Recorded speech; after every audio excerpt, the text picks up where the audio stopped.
بسم اللہ الرحمن الرحیم۔ ناظرین، آج کا چوتھا ویلاگ امکان معجزات، یہ ہیڈنگ ہے اور پیج ہے 78۔ امکان معجزات، یہ آج کا چوتھا ویلاگ۔ ناظرین، اردو زبان میں سرور عالم صلی اللہ علیہ وسلم کی سیرت پر جامع ترین کتاب سیرت النبی صلی اللہ علیہ وآلہ وسلم، رائٹر اس کتاب کے علامہ شبلی نعمانی رحمۃ اللہ علیہ، علامہ سید سلیمان ندوی رحمۃ اللہ علیہ، جلد سوم۔ بسم اللہ الرحمن الرحیم۔ الحمد للہ رب العالمین والصلاة والسلام علی سید المرسلین وعلی آلہ واصحابہ اجمعین۔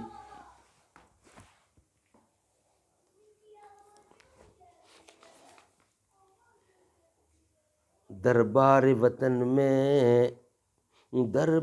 وطن میں جب ایک دن سب جانے والے جائیں گے، کچھ اپنی سزا کو پہنچیں گے، کچھ اپنی جزا لے جائیں گے۔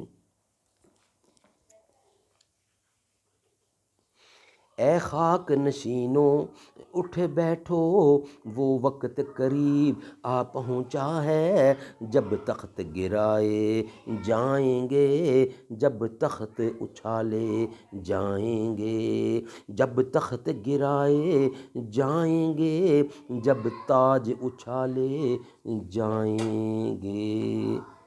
امکان معجزات، یوں تو یورپ میں معجزات پر 20 مستقل کتابیں تصنیف ہو چکی ہیں، لیکن سچ یہ ہے کہ اس بحث پر ہیوم نے جو چند اوراق لکھے تھے وہ سارے تومار پر بھاری ہیں، اور گو فلسفیانہ نقطۂ نظر سے اس موضوع پر یہ سب سے پہلی تحریر تھی جو تاہم وقوع معجزات کے خلاف جو آخری حربہ استعمال کیا جا سکتا ہے وہ بھی یہی ہے۔ یہی وجہ ہے کہ ان اوراق پر کم و بیش 2 صدیاں گزر جانے پر بھی موافق و مخالف دونوں کے قلم کی روشنائی انہی نقوش کے مٹانے یا اجاگر کرنے میں صرف ہوتی رہی ہے۔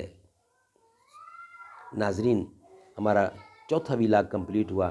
انشاءاللہ اب آپ سے ملاقات ہوگی ویلاگ نمبر 5 پہ، جو ہمارا ہیڈنگ ہوگا ہیوم کا استدلال، جو کہ صفحہ 79 پہ ہے، وہ انشاءاللہ ہم آپ کی خدمت میں پیش کرنے کو جا رہے ہیں۔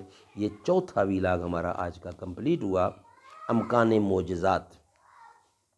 ہر ایک جہاں میں ہر ایک مقام پر نبی کے جھنڈے گڑے ہوئے ہیں، جو ان کی عظمت کو مانتے ہیں نبی کے در پر پڑے ہوئے ہیں۔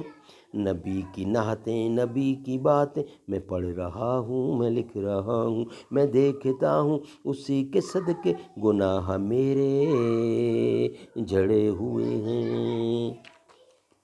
نبی کے ساتھی تو ہیں ستارے، چمک رہے ہیں، دھمک رہے ہیں، ہے موتیوں کی لڑی صحابہ، یہ کیا نگینے جڑے ہوئے ہیں۔